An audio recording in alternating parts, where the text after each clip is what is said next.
Rahor has opened the questions to my group at the Perseus Arcane Academy community, my group of students, and I have new questions to answer. So Ram asks, we make distinction on the types of entities we interact with as they are necessary for context. But what truly is the difference between something like a deity versus a planetary intelligence versus an archangel, etc.? And are these distinctions purely emergent categories, purely artificial categories, or a mix of both?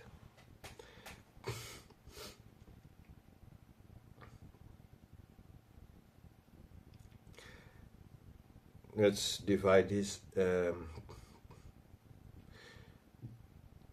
What truly is the difference between something like a deity versus a planetary intelligence versus an archangel, etc.? If we must use the word truly, then truly there is no difference. As there is no difference between us, or each of us, and each of these things. We are all the ultimate subject, something like Shiva in Hinduism. And then there is the angle.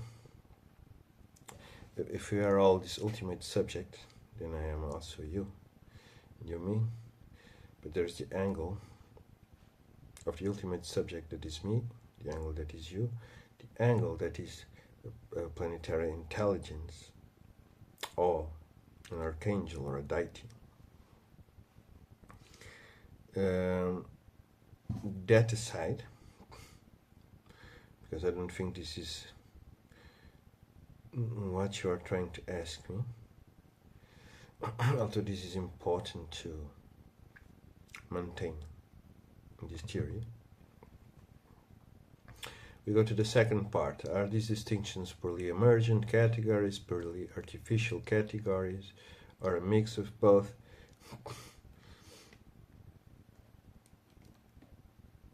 Usually things are always a mix of things, and we can dissect them to get to certain essences. But to understand what truly is going on here, we must understand animism. And from the point of view of animism, I think what you are considering to be an artificial category here is impossible. Because animism explains that everything has life and intelligence, consciousness. And it does not differentiate between things created by nature or things created artificially. If things have a pattern, things have intelligence and consciousness. This is the premise behind all of these things. Planetary intelligences, deities, archangels. Not as traditions start to evolve, they begin to become more selective. And they say, no, only this is enlivened or enlivened. Only this has, only the archangels and the angels and the divine names in Kabbalah are infused with the spirit. And the objects only get infused with the spirit if you do infuse them with the spirit. It's not entirely wrong, in the sense that if you do not connect with an object consciously, then the object is lifeless. So consciousness is what connects this all together. And when we look at the planetary sphere.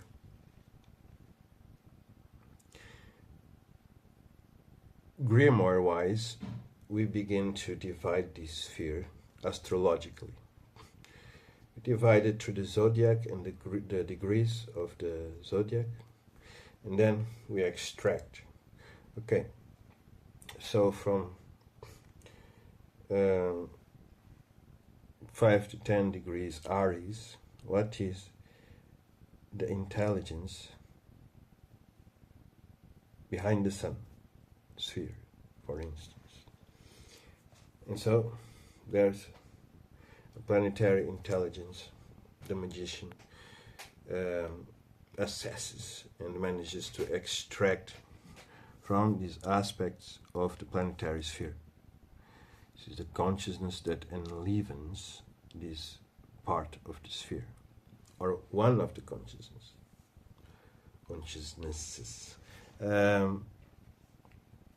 With deities, it's not really that different. Of course, there are local deities, there are many kinds of deities, but generally speaking, a deity represents, or represents is the wrong word here. A deity is a living principle. So you have the principle, and then there's the life and intelligence that animates this principle.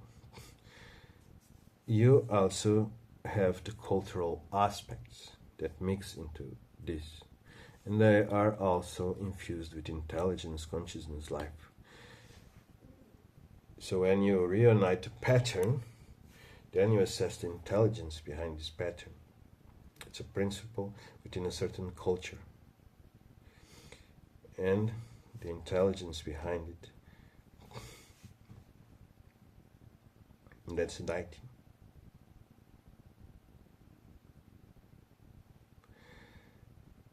Now, then Alex adds to these.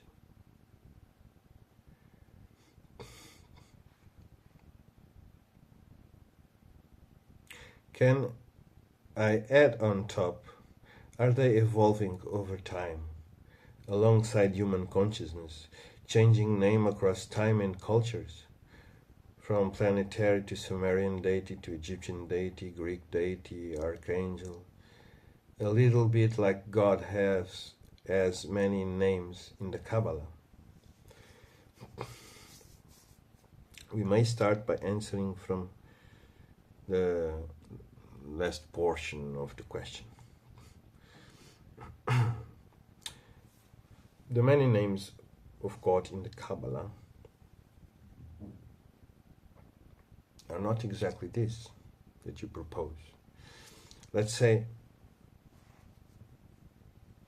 okay, let's speak of poetry.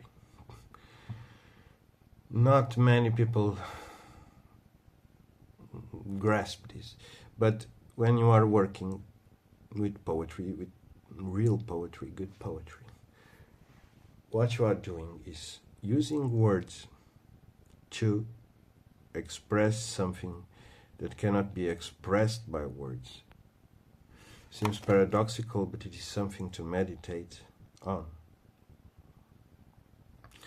Via the poem, we can say things that we couldn't say by using words as we normally use them. The same is with the names of God in the Kabbalah. So each of these names represents, again, a principle, a living principle within the Kabbalah, within the culture of the Kabbalah, within the egregor of the Kabbalah, so on. And this is the division of something that is you cannot say in words, you cannot name it, not even as a god, deity. And so you have all these divine names, and the articulation of these names brings you further into understanding that which cannot be named within this tradition.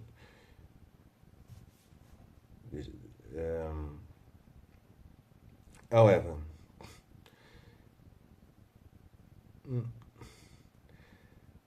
the planetary intelligences, this evolving over time alongside human consciousness, they evolve over time alongside human consciousness, within human consciousness, within our awareness of these deities, of not the deities exactly, but of the principles.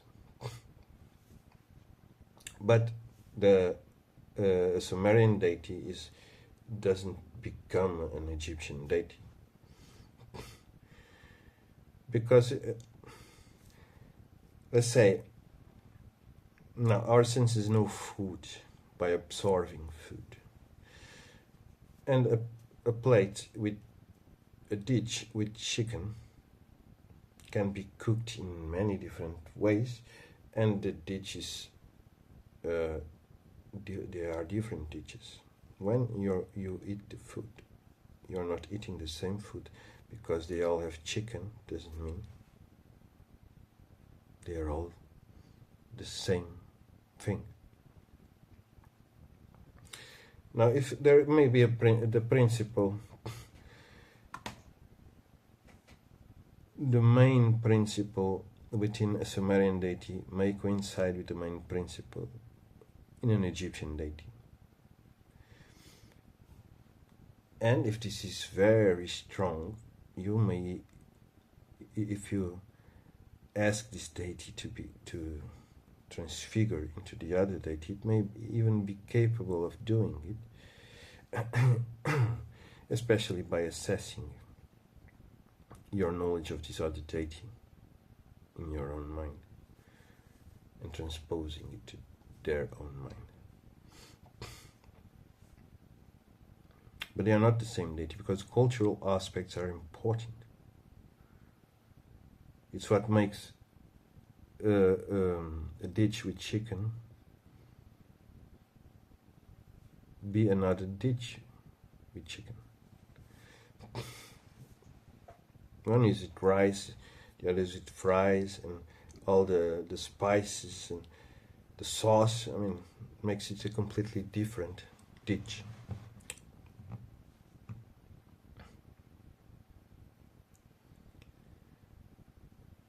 Now, this is not something. Let's talk about Inanna and Ishtar. This exists within the same culture, just it becomes more imperialistic, and Inanna starts being called Ishtar. Ishtar infuses Inanna, the astral body of Inanna, with new aspects to accommodate her to the new culture. Now, this is something else, because we are talking about magical practice. In Mesopotamia, they were working with the same deity, magically speaking, and infusing this deity with the aspects of this new name.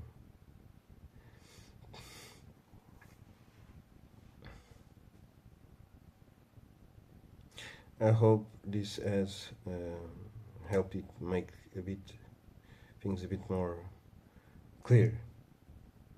Thank you for the question.